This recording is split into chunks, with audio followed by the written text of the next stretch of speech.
욥기서 4장, 5장 욥을 향한 엘리바스의 주장에 대해서 여러분과 하나님 말씀을 나누도록 하겠습니다. 오늘은 4장과 5장을 함께 나누도록 합니다. 오늘 이 새벽 하나님께서 우리에게 주시는 말씀은 욥기서 4장 17절과 5장 17절 두 구절을 연속해서 여러분과 제가 합독하겠습니다. 인간이 하나님보다 의로울 수 있겠으며 사람이 창조주보다 깨끗할 수 있겠느냐? 하나님께 징계를 받는 사람은 그래도 복된 사람이다. 그러니 전능하신 분의 훈계를 거절하지 말아라. 아멘. 욥기서를 계속 읽어가고 있습니다. 욥기서 전체 구성을 여러분들이 기억하고 명심해야만 합니다. 1, 2장은 하나님과 욥 그리고 사탄에 대해서 말씀하고 있습니다. 4장, 5장을 하는데 왜 3장에 한 번 더 노란색으로 표시해 두었는가? 3장은 욥의 고뇌와 번민에 대해서 말씀하고 있습니다. 3장에서 자신의 생일을 저주하지요. 이제 닫혀있던 욥의 입이 열려서 하나님 앞에 적극적으로 자기 속에 있는 것을 말하기 시작합니다. 그런데 하나님 앞에 불평할 수는 없기 때문에 자기 생일을 저주하고 있는 욥의 모습을 볼 수가 있습니다. 욥이 입이 열리니까 세 친구의 입도 열렸습니다. 그래서 4장부터 37장까지는 세 친구와 욥의 토론, 변론에 대해서 쭉 말씀하고 있습니다. 사람들은 말을 많이 하지만 그때 하나님은 침묵하고 있는 내용이, 그래서 이 내용이 욥기서의 거의 80% 내지 85%를 차지하는 내용인데, 이런 내용들을 우리 하나님의 소리는 조금 닫아두고 사람들이 왜 이렇게 말이 많은가, 이 점을 여러분과 함께 나누도록 하겠습니다. 먼저 세 친구를 다루기 위해서는 2장 11절부터 13절에 나오는 세 친구의 욥의 조문에 대해서 여러분과 함께 생각을 해 보아야만 합니다. 그때 욥의 친구 세 사람 엘리바스와 빌닷과 소발이 욥에게 찾아옵니다. 그런데 욥이 모든 재앙을 만나서 고생한다는 소식을 듣고 욥을 달래고 위로하려고 저마다 집에서 떠나 욥에게로 왔습니다. 그들이 멀리서 욥을 보았지만 욥의 얼굴을 알아보지를 못할 정도로 욥이 형편없이 망가져 있는 모습이었습니다. 그들은 한참 뒤에서야 그가 욥인 줄 알았습니다. 슬픔을 못 이겨서 소리내어 울면서 겉옷을 찢고 또 공중에 티끌을 날려서 머리에 뒤집어 썼습니다. 그들은 밤낮 1회 동안 7일 동안 욥과 함께 땅바닥에 주저앉아서 함께 있으면서 욥이 겪는 고통이 너무나도 처참하여서 한마디도 할 수가 없었습니다. 우리가 기억해야 될 것이 있습니다. 37장까지 강의하는데 꼭 기억해야 될 것이 있습니다. 세 친구가 욥을 찾아온 이유가 무엇입니까? 욥을 위로하기 위해서 찾아왔다라는 사실입니다. 그들은 욥의 비참한 상황을 목격하고 충격을 받아 밤낮 7일을 그와 함께 땅바닥에 앉아 있었을 뿐 아무 말도 하지 못했다. 엘리바스도 욥을 위로하기 위해서 왔습니다. 욥의 친구 엘리바스에 대해서 한번 생각해 보기를 원합니다. 엘리바스는 욥과 더불어서 세 차례나 논쟁을 벌입니다. 엘리바스는 여러 가지 정황으로 볼 때 세 친구 가운데 가장 연장자요, 리더의 위치에 있는, 많이 배웠고요, 많이 경험하고 그리고 많이 연구한 사람이 엘리바스라고 생각하면 될 것입니다. 4장 5장의 엘리바스가 욥에게 이야기하는 것들을 한번 구분해 보았습니다. 4장 1절부터 5절에서는 엘리바스가 욥을 책망합니다. 6절부터 11절까지에서는 욥, 너가 당하고 있는 고난은 네 죄값이라고 주장을 합니다. 그리고 4장 마지막 부분에서는 자기가 경험한 환상에 근거하여서 자기 주장을 욥에게 엘리바스가 합니다. 5장 전반부에서도 엘리바스는 계속해서 욥을 책망합니다. 그리고 이렇게 말합니다. 능력 많으신 하나님께 기도하라 라고 이야기를 합니다. 그리고 하나님께 징계받는 자는 복 있는 사람이다. 이 징계 때 뉘우치고 하나님께 돌아오면 복을 받는다. 여러분 4장과 5장의 내용을 보면 책망하는 것 외에는 틀린 말이라고는 하나도 없습니다. 엘리바스의 변론의 요지는 이거였습니다. 죄 없이 망한 자는 없고 정직한 자의 끊어짐은 없으니 욥의 고난에는 반드시 까닭이 있다. 이유가 있다라는 겁니다. 우리 인생이 고난받는 것은 이유가 있다라고 생각하는 것이 엘리바스의 관점이었습니다. 엘리바스의 변론의 내용은 이렇습니다. 엘리바스는 죽음을 인생 최대의 불행으로 봅니다. 그러나 욥은 사후세계와 안식을 갈망합니다. 엘리바스는 욥의 고난은 겉으로 드러나지 않는 욥의 죄악의 결과라고 확신하고 있습니다. 그러니까 욥의 죄악을 계속 지적질합니다. 엘리바스는 자신이 경험한 환상을 소개합니다. 엘리바스가 경험한 환상은 가만히 가느다란 소리로 잠들었을 때 두려움과 떨림 가운데 임했다고 자기의 경험을 일방적으로 욥에게 이야기를 합니다. 그리고 엘리바스는 죽임을 당하고 멸망과 저주를 받는 것은 그가 미련한 자이고 어리석인 자이기 때문이라고 말을 합니다. 그러니까 우리가 죽는 것, 어려움을 당하는 것, 하나님의 심판이다라는 관점에서 엘리바스는 욥을 대하고 있는 것입니다. 엘리바스의 변론 내용들의 근거는 하나님의 공입니다. 무슨 말씀인가 하면 하나님은 나쁜 짓 한 사람에게 벌을 주고 선한 일 하는 사람에게 상을 준다. 이것이 엘리바스가 생각하는 하나님의 공의였습니다. 17절 말씀을 함께 읽어보겠습니다. 사람이 어찌 하나님보다 어렵겠느냐? 사람이 어찌 그 창조하신 이보다 깨끗하겠느냐? 아멘. 엘리바스는 욥이 당하고 있는 이 고난을 보고 자기 나름대로의 해결책을 이렇게 제시합니다. 나 같으면 하나님을 찾아서 내 사정을 하나님께 털어놓겠다라고 이야기합니다.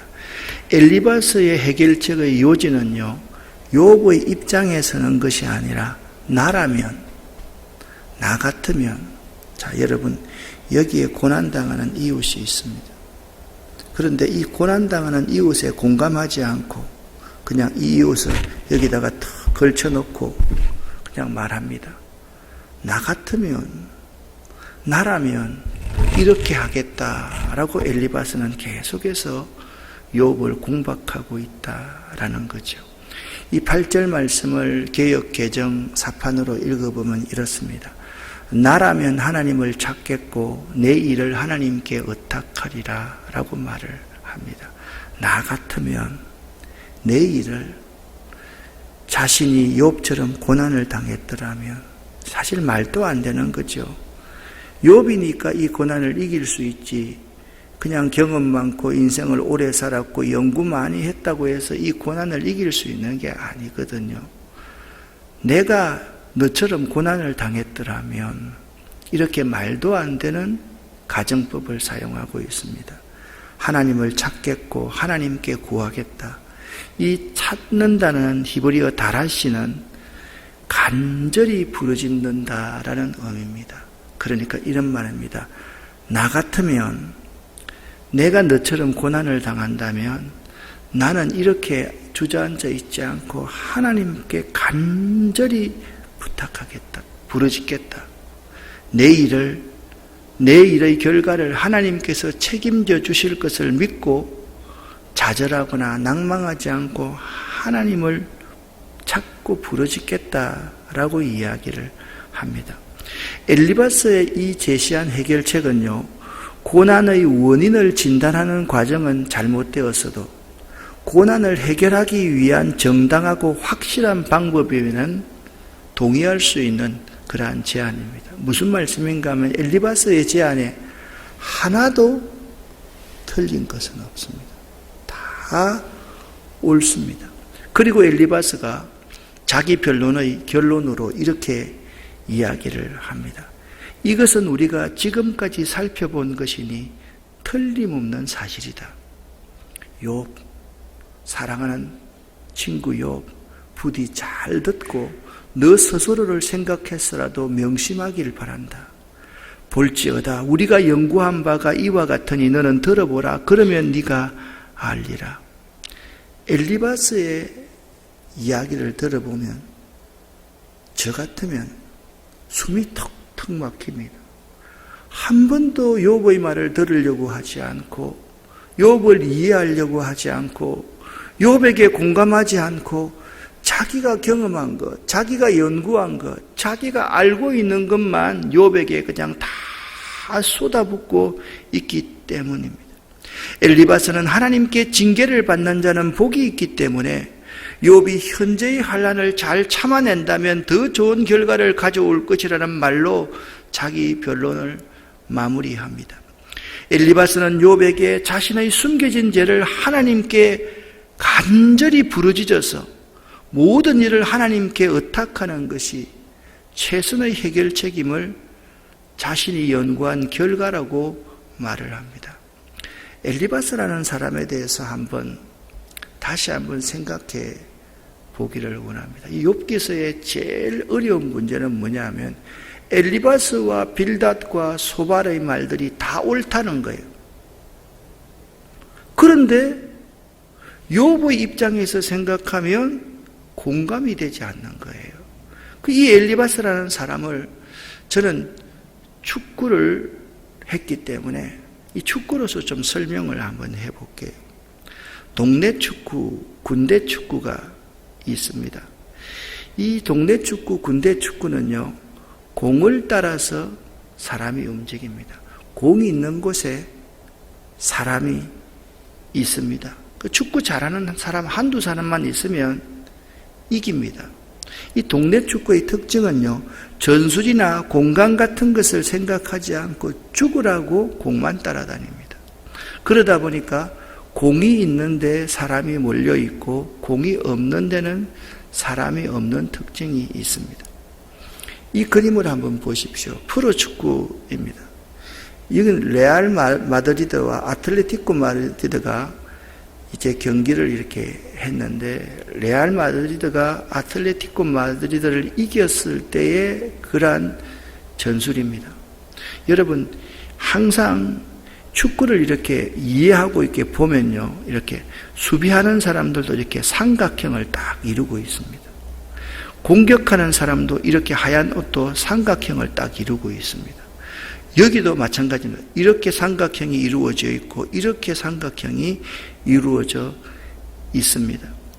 이 조금 발전해서 전술을 갖추고 축구에 눈을 뜨면요, 뭐가 보이는가?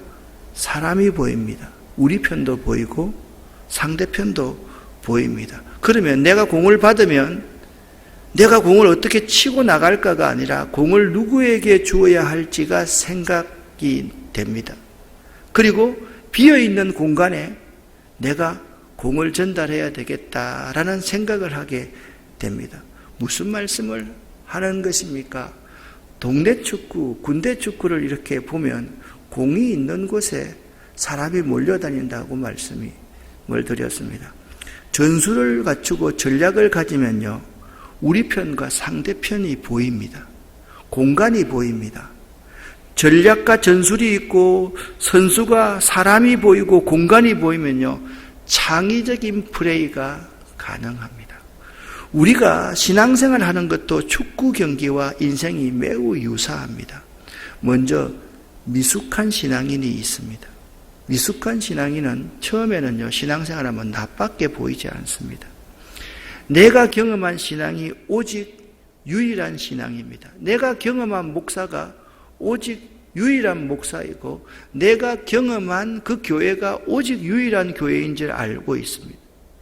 말씀으로 은혜를 받았으면 말씀밖에 없다고 생각하고 기도를 통해서 응답을 받았으면 기도만 주장하고 성령 충만함과 성령의 역사가 중요하면 그것만 생각하는 사람입니다. 그래서 내가 경험한 신앙생활을 상대가 하지 않으면 다른 사람의 모습은 모조리 틀렸다고 정죄하는 사람들이 우리 가운데 많이 있습니다. 다음으로 좀 더 나은 신앙인입니다. 사람이 좀 더 성숙해지면 타인이 보이기 시작합니다. 옆 사람의 형편이 보이고 공동체가 보이기 시작합니다. 저마다 다른 모습으로 하나님을 영화롭게 하고 하나님은 사람의 성품과 기질을 통해서도 역사하고 그 사람이 자라난 배경과 환경과 그 사람이 가지고 있는 지식의 정도에 따라서 다른 사람들과 조화를 이룰 수 있음을 알고 행동을 합니다. 이 정도 되면 좀 더 나은 신앙인입니다. 그 다음으로 성숙한 신앙인이 있습니다. 성숙한 신앙인은요, 나를 보고 이웃만 보는 것이 아니라 역사가 보이고 조국과 민족이 보이고 장래가 보입니다. 성숙한 신앙인은요, 내게 결여된 것 때문에 불평과 원망하지 않습니다. 하나님께서 그 빈자리에 어떤 것을 채워주실 것인가에 대한 기대하는 마음으로 그 마음이 충만해져 있습니다. 이전에는 채워지지 않는 것 때문에 불만이 많았고 죽을 것 같았는데 이제 그 결여로 말미암아 하나님의 은혜를 더 깊이 사모하고 기대하는 사람이 됩니다. 너만 생각하는 것이 아니라 공동체를 생각합니다. 조국과 민족을 생각합니다. 역사를 생각합니다. 다음 세대를 생각하게 됩니다. 우리가 신앙생활을 하면서 가장 경계해야 될 것이 있습니다. 들으려고 하지 않고 자기 주장만 하는 신앙인입니다. 미숙한 신앙입니다. 엘리바스가 그런 사람일 수가 있습니다. 우리가 그런 사람일 수가 있습니다. 엘리바스가 친구 욥을 찾아온 이유가 무엇이라고 말씀드렸습니까? 위로하기 위해서 찾아왔다라고 말씀했습니다. 그런데 엘리바스는 계속 욥에게 이런 말만 합니다.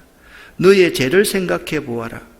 하루아침에 자녀를 잃고 재산을 다 잃고 지금 병이 들어 실죽 그릇 조각으로 온몸을 끓고 있고 아내도 떠나버린 상황이 너의 죄가 아니면 설명할 길이 없다. 지금 네가 하나님 앞에서 너를 돌아보고 회개하라. 그렇게 말만 합니다. 자신의 숨겨진 죄를 하나님께 구하고 모든 일을 하나님께 의탁하라. 나 같으면 이것이 최선의 해결책이라고 생각한다. 이것이 우리 학자들이 지금까지 연구한 결과이고 우리 인생을 너보다 좀 더 살은 사람이 지금까지 연구한 결과이다. 그렇게 욥에게 이야기를 합니다. 엘리바스의 말이 하나도 틀린 것은 없습니다. 다 맞습니다. 그러나 욥의 입장에서 생각하면 그것이 위로가 되겠습니까? 욥에게 도움이 되겠습니까? 논리적연하고 바른 말이지만 엘리바스의 말이 친구 욥에게 진정한 위로가 될까요? 엘리바스의 모습에서 우리들의 말과 행동, 우리 예수 믿는 사람들의 얼굴을 발견하게 됩니다. 너무 쉽게 다른 사람들에 대해서 함부로 자기 경험한 것을 이야기합니다. 어떤 아픈 사람이 있으면 그냥 그 사람 아픈 것 그냥 놓아두면서 함께 울어주고 함께 손잡고 그냥 공감하고 가만히 침묵하고 있으면 될 터인데 자기가 아픈 것만 이야기합니다. 자기가 아팠던 거 이야기합니다. 자기가 아팠던 것하고 이 사람 아픈 거하고 아무런 상관이 없습니다. 아무것도 알지 못하면서 다른 사람들이 하는 말만 듣고 우리가 감히 우리 주변 사람들의 형편을 나의 잣대로 정죄하고 판단합니다. 그들의 아픔에 공감하고 그들의 상황을 이해하려 하지 않고 회개하라고 쉽게 말해버립니다. 우리가 엘리바스의 너의 죄 때문에 이렇게 고통을 당하고 있는 것이야 라는 이 신념 공식 속에 갇혀 있어서는 안 되는데 말입니다. 우리가 거기에 갇혀 있을 때가 참으로 많습니다. 오히려 엘리바스가 말입니다, 아무 말도 하지 않고 고난 가운데 있는 친구 욥의 두 손을 꼭 잡아주고 그를 끌어안고 함께 더 울어주었더라면, 욥의 입술은 트였지만 넓게 벌려졌지만 욥이 말을 할 때 맞아, 오라, 나도 그렇게 생각해, 왜 이렇게 아프니? 그렇게 손잡아주고 끌어안고 함께 울어주었다면 참 좋았겠다, 그런 생각을 해봅니다. 사랑하는 여러분, 욥의 모습을 한번 그려놓은 것을 옮겨 놓았습니다. 내가 욥의 처지라면 무슨 말을 듣고 싶을까요? 논리 정연한 말, 이론적인 말, 경험한 말 듣고 싶을까요? 도대체 우리는 고난 가운데 있는 그들을 공감이라도 하고 있는 걸까요? 항상 내가 경험했던 것들만 그들에게 강요하지 않았습니까? 오늘 우리가 이해할 수 없는 타인의 고통을 대할 때 함께 울어주고 함께 웃어주고 곁에 있어주고 내 어깨를 그에게 내어주고 그의 손을 잡아주는 것 외에 할 수 있는 것이 아무것도 없다는 사실을 알아야만 됩니다. 우리는 너무 많이 알고 있습니다. 너무 많이 교훈하려고 합니다. 너무 많이 내 경험을 그에게 다 주어버리고 그의 소리를 한 번도 들으려고 하지 않습니다. 공감하려고 하지 않습니다. 그를 이해하려고 하지 않습니다.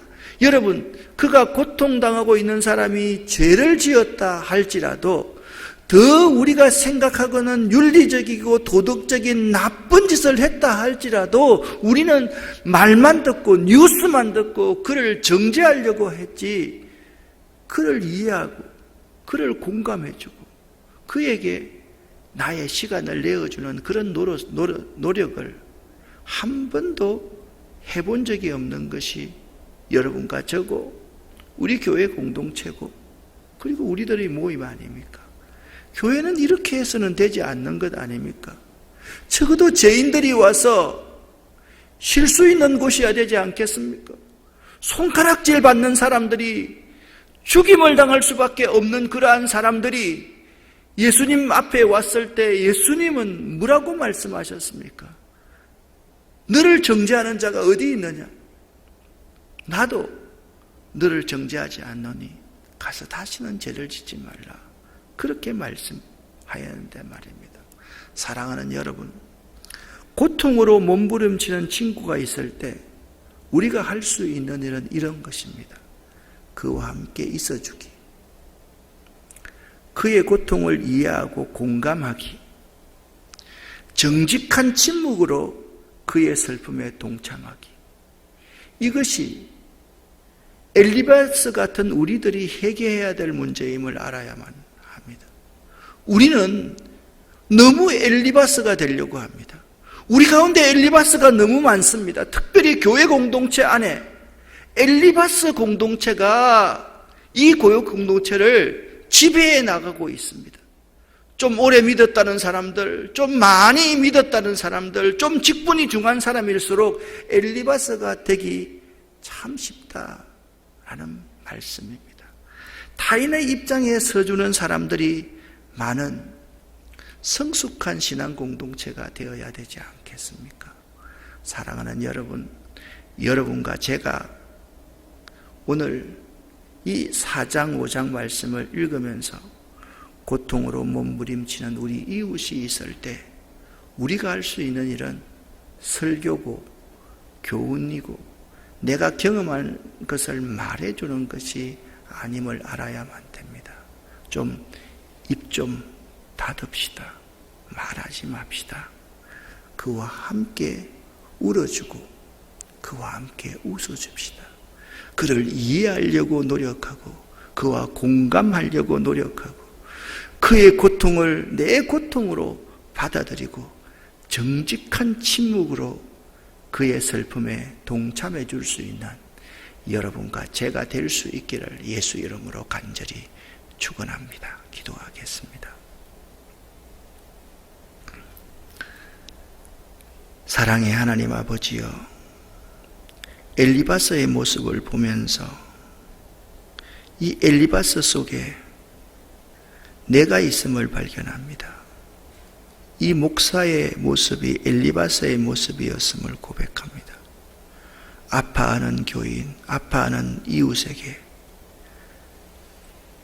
설교라고, 권면이라고 그냥 내 말만 냅다 다 했던 존재가 바로 나임을 고백합니다.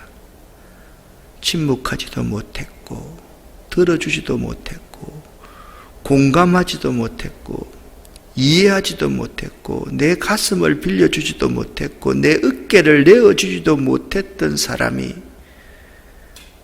저임을 고백합니다. 우리들임을 고백합니다. 하나님 용서하여 주시옵소서.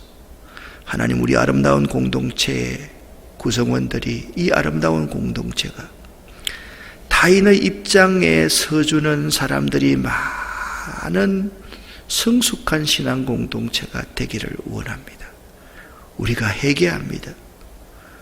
죄를 뒤집어 쓰고 눈물로서 회개합니다. 이런 엘리바스의 모습을 저희가 회개할 수 있는 이 새벽 될 수 있기를 원합니다. 예수 그리스도 이름으로 축복하고 간절히 기도 올립니다. 아멘.